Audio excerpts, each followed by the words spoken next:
Olá, amigas e amigos do Nocaute. Meu nome é Bárbara Lobo. Eu estou de volta para a gente conversar essa semana sobre os primeiros 20 dias do governo do presidente eleito Jair Messias Bolsonaro. Eu vou concentrar os meus comentários dessa semana nas medidas legislativas adotadas pelo atual governo, né? Sejam medidas produzidas pelo Congresso Nacional e sancionadas pelo presidente da República, sejam aquelas produzidas, editadas, expedidas, publicadas pelo próprio presidente da República. Nós tivemos uma atividade legislativa considerável nesse período, se for comparada com o último governo eleito, né? Considerado a ilegitimidade, né, do governo Temer, por uma série de questões que nós já sabemos muito bem, comparativamente à posse da Dilma, algumas ações legislativas do novo presidente foram proporcionalmente as mesmas. Estou falando do ponto de vista quantitativo, não do ponto de vista do conteúdo, tá? Até agora já foram editadas pelo Jair Bolsonaro 2 medidas provisórias. A primeira medida provisória, a medida provisória 870, que foi publicada no dia 1º de janeiro.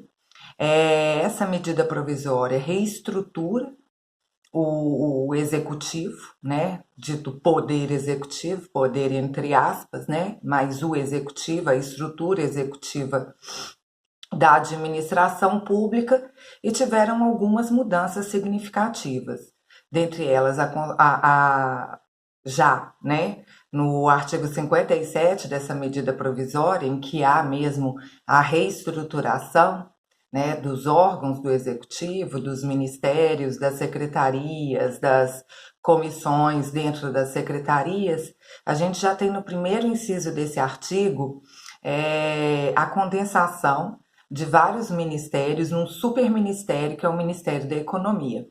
Então, o Ministério da Economia, ele abrangeu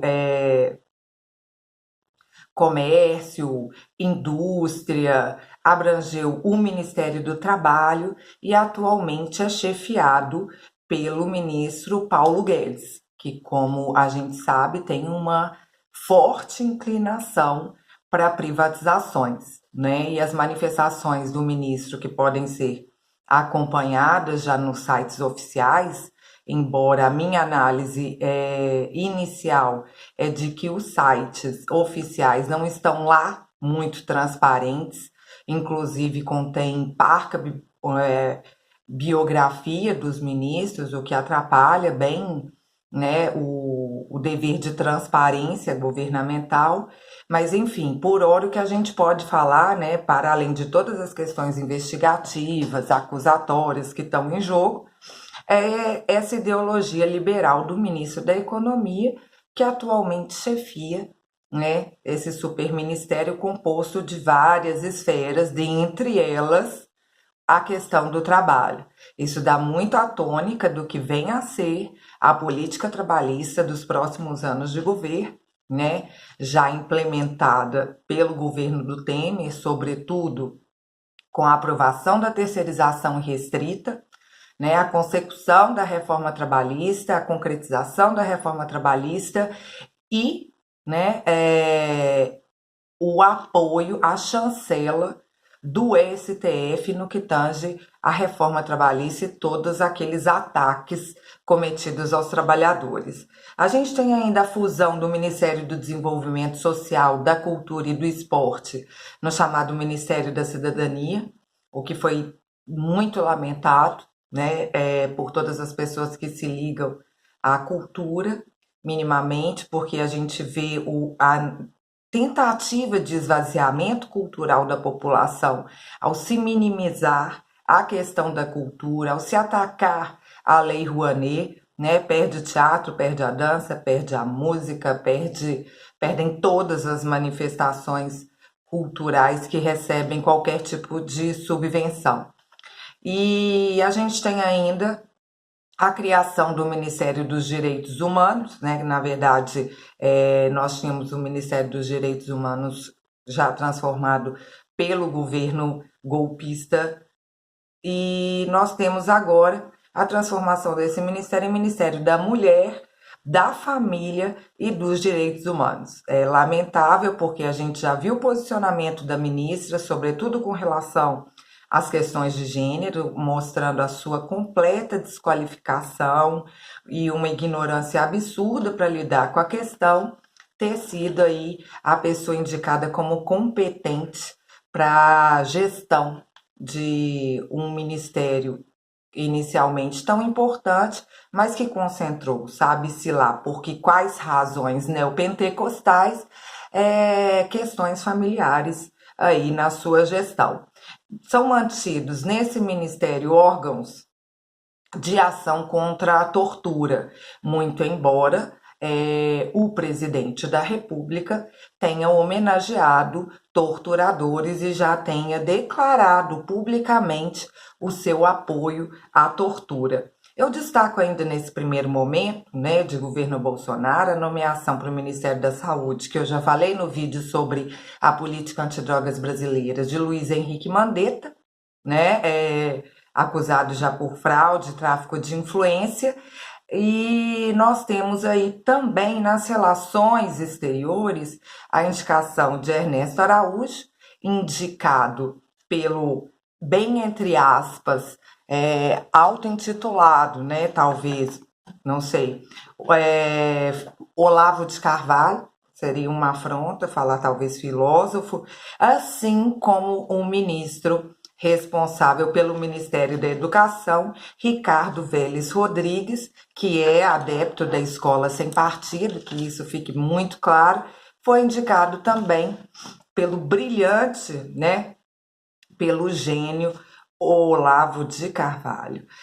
A comissão da anistia foi desintegrada do Ministério da Justiça, passou a integrar também esse Ministério da Família, Mulher, Direitos Humanos, toda essa mistura aí que eles fizeram, e todas as decisões referentes à anistia no Brasil serão tomadas administrativamente no âmbito desse ministério.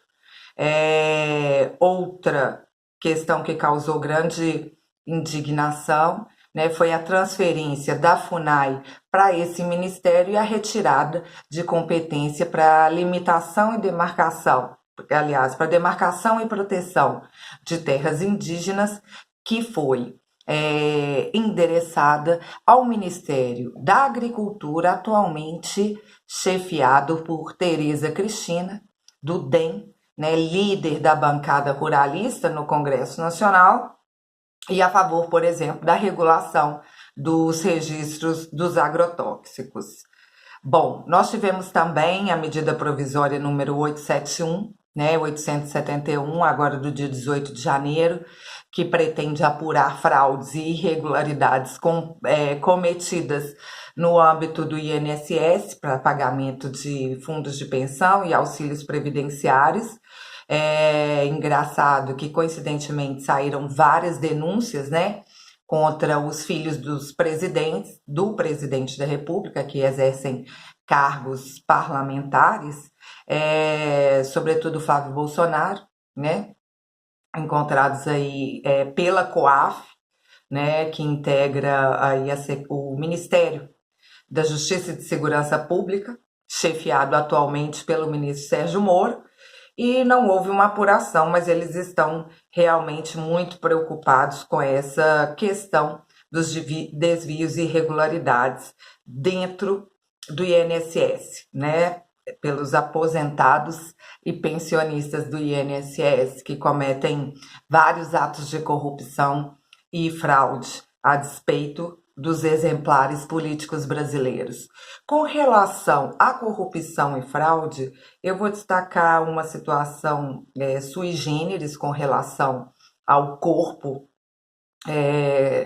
formado pelo presidente Jair Bolsonaro, que é a chefia do Ministério da Justiça e da Segurança Pública pelo juiz Sérgio Moro.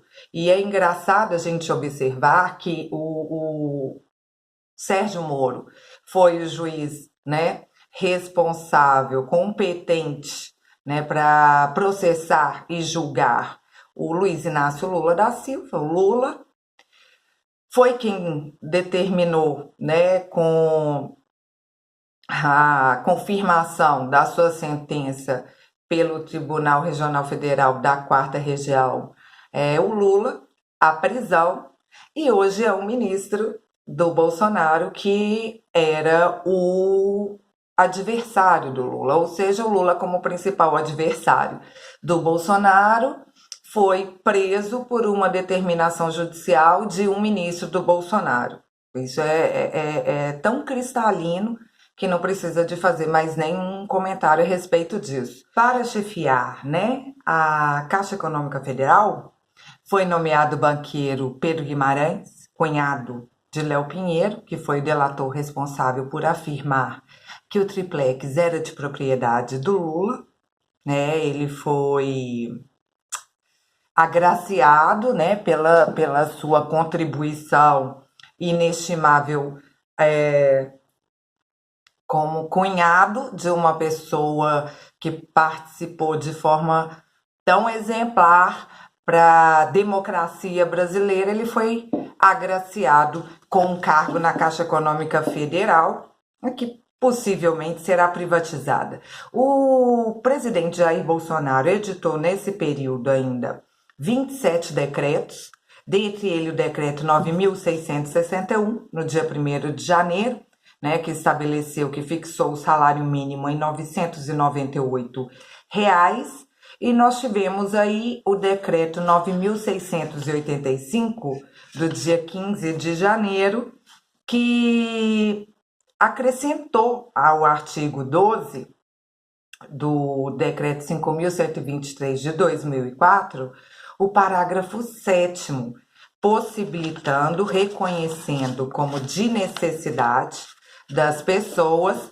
a possibilidade de possuir arma de fogo no Brasil, né? Ou seja, uma arma de uso permitido atualmente é acessível a todas as pessoas que declarem a necessidade de utilização daquela arma de fogo. Houve uma flexibilização enorme da legislação armamentista no Brasil e por lobby, né, de grandes grupos armamentistas, que já desde a época do referendo são as empresas que financiam mesmo esse tipo de alteração legislativa para armamento da população. Nós tivemos aí a sanção de 20 leis ordinárias, né? Aliás, acerca desse decreto, o próprio presidente da República, Jair Bolsonaro, ele afirmou que o decreto restabelece um direito definido nas urnas. O decreto restabelece direito definido nas urnas. Bom, como eu estudo direito já há quase 20 anos, eu ainda estou tentando ver em que momento dos, né, processos eleitorais brasileiros direitos foram definidos nas urnas, sobretudo após o golpe de 2016, se nem as escolhas são definidas nas urnas, quiçá os direitos. Penso que essa manifestação dele não é muito convincente. Apesar disso, ele sancionou 20 leis ordinárias produzidas nesse período, quase todas as leis e os decretos dos últimos tempos versam sobre questões orçamentárias, reestruturação, né, de órgãos públicos, sobretudo para criação e transformação de cargos públicos comissionados para que se assegure inicialmente aquela troca de favores já conhecida no início dos governos. As leis ordinárias aprovadas, quer dizer, sancionadas, né, pelo presidente Jair Bolsonaro, são da mais alta importância para o Brasil, e eu vou chamar a atenção para essas leis porque são leis muito positivas para o Brasil. Nós temos a Lei 13.790, do dia 3 de janeiro, que estabelece né, que concede ao município de São Joaquim, em Santa Catarina, o título de capital nacional da maçã, e a número 13.795, de 13 de janeiro, que estabelece a cidade de Farroupilha, no Rio Grande do Sul, como a capital nacional do moscatel. Eu acho que essas leis são extremamente importantes. Foi extremamente importante que o presidente Jair Bolsonaro tenha sancionado essas leis, porque é melhor, né, que ele sancione leis em que os parlamentares finjam que estão trabalhando, do que ele sancionar as leis em que os parlamentares destruam mais direitos da população brasileira, né?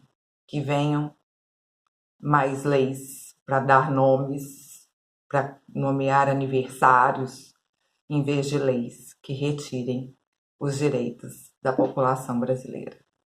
Semana que vem eu tô de volta. Muito obrigada a todos. Tchau, tchau.